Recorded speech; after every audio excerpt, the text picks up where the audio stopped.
Doctor BR Ambedkar Konaseema జిల్లా ద్రాక్షారామం వ్యవసాయ market yard నూతన పాలక మండలి ప్రమాణ స్వీకార కార్యక్రమం ఆదివారం వైభవంగా జరిగింది. మార్కెట్ యార్డ్ ప్రాంగణంలో కూటమి పార్టీ సీనియర్ నాయకులు వాసంశెట్టి సత్యం అధ్యక్షతన నిర్వహించిన ఈ కార్యక్రమానికి రాష్ట్ర కార్మిక శాఖ మంత్రి వాసంశెట్టి సుభాష్ ముఖ్య అతిథిగా హాజరయ్యారు.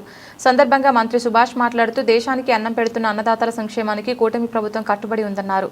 2026-27 బడ్జెట్లో వ్యవసాయ మరియు అనుబంధ రంగాలకు 53,000 కోట్లు కేటాయించడం రైతుల పట్ల ప్రభుత్వ నిబద్ధతకు నిదర్శనమని తెలిపారు. రైతులకు సాగు ఖర్చులకు ఆర్థిక భరోసా కల్పించేందుకు అన్నదాత సుఖీభవ, వ్యవసాయ యాంత్రీకరణ, పీఎం కిసాన్ సమాన్ నిధి వంటి పథకాల ద్వారా సహాయం అందిస్తున్నామని మంత్రి తెలిపారు. రైతులకు గిట్టుబాటు ధరలు లభించేలా, సాగునీటి సమస్యలు పరిష్కరించేలా ప్రభుత్వం చర్యలు తీసుకుంటుందన్నారు. ఈ కార్యక్రమంలో ద్రాక్షారామం మార్కెట్ యార్డ్ కమిటీ చైర్మన్గా అక్కల రిష్వంతరాయ్, వైస్ చైర్మన్గా దడాల నాగేశ్వరి, నాగార్జున ప్రమాణ స్వీకారం చేశారు. వైస్ చైర్మన్గా దడాల నాగార్జున గారు, అదేవిధంగా మా 13 మంది సభ్యులందరూ కూడా ఈరోజు ప్రమాణ స్వీకారం చేయడం జరిగింది. ఈ కార్యక్రమానికి మమ్మల్ని ఆశీర్వదించడానికి రాష్ట్ర నలుమూలల నుంచి కూడా వచ్చినటువంటి నాయకులు, ఏదైతే బొబ్బిలి రాజావారు సుజయకృష్ణ రంగారావు గారు కానీ, లేదంటే రాయలసీమ ముద్దుబిడ్డ పరిటాల శ్రీరామ్ గారు కానివ్వండి, అదేవిధంగా మరీ ముఖ్యంగా మాకు ఈ అవకాశం ఇచ్చారు మా స్థానిక శాసనసభ్యులు, ఏదైతే మన స్థానిక శాసనసభ్యులు గౌరవ మంత్రివర్యులు వాసంశెట్టి సుభాష్ గారికి కూడా ఈ సందర్భంగా మేము ప్రత్యేక కృతజ్ఞతలు చెప్పాలి. ఏదైతే ఈ పదవికి మేము మాకు ఇచ్చారో దానికి ఎప్పుడూ కూడా రుణపడి ఉంటామని, ఈ నియోజకవర్గంలో ఏదైతే రైతులు గత 40 ఏళ్లుగా పడుతున్న కష్టాలు, ఇబ్బందులు ఏవైతే ఉన్నాయో అవన్నీ కూడా పరిష్కరించడానికి మా కమిటీ అంతా కూడా కృషి చేస్తాం.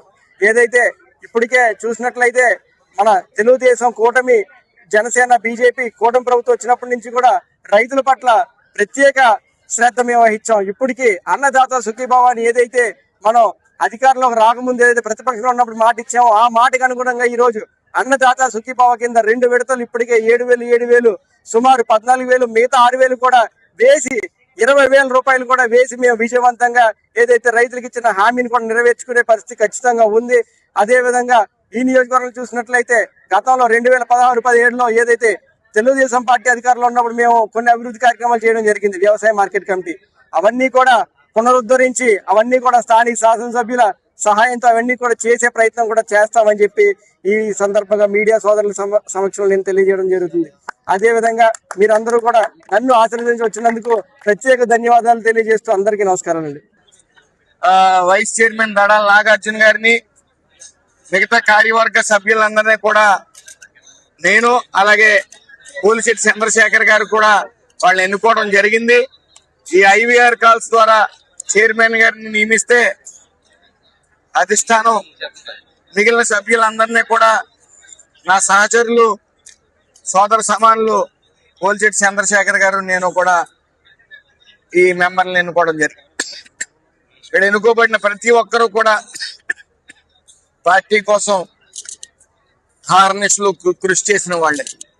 అయితే ఈ ప్రభుత్వం అన్ని సామాజిక వర్గాలని సమానంగా చూస్తూ ముందుకు తీసుకెళ్తా ఉంది. అలాగే ఈ రోజు కూడా అన్ని సామాజిక వర్గాల్ని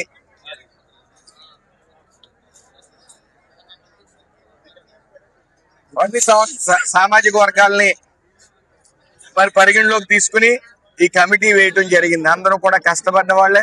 ముఖ్యంగా రిష్వంతరాయ్ గారు అధికారంలోనే లేనప్పుడు నిరంతరం పార్టీ కోసం శ్రమించి కష్టపడిన వ్యక్తి. దడాల నాగార్జున గారు కూడా, మిగతా కార్యవర్గం కూడా.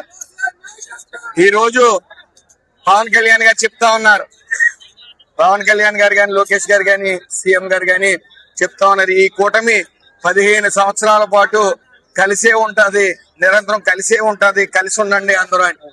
అందులో భాగంగా ఈ రోజున పోలిశెట్టి చంద్రశేఖర్ గారు, మేము కూడా 2 పార్టీలని ఎక్కడ విభేదాలు లేకుండా, 3 పార్టీలు, బీజేపీ కూడా ఎక్కడ విభేదాలు లేకుండా కలిసికట్టుగా ముందుకు తీసుకెళ్తాం జరుగుతూ ఉంది. అయితే ప్రతిపక్షం లేని వైసీపీ పార్టీ మాత్రం ఇంకా బుద్ధి రాల.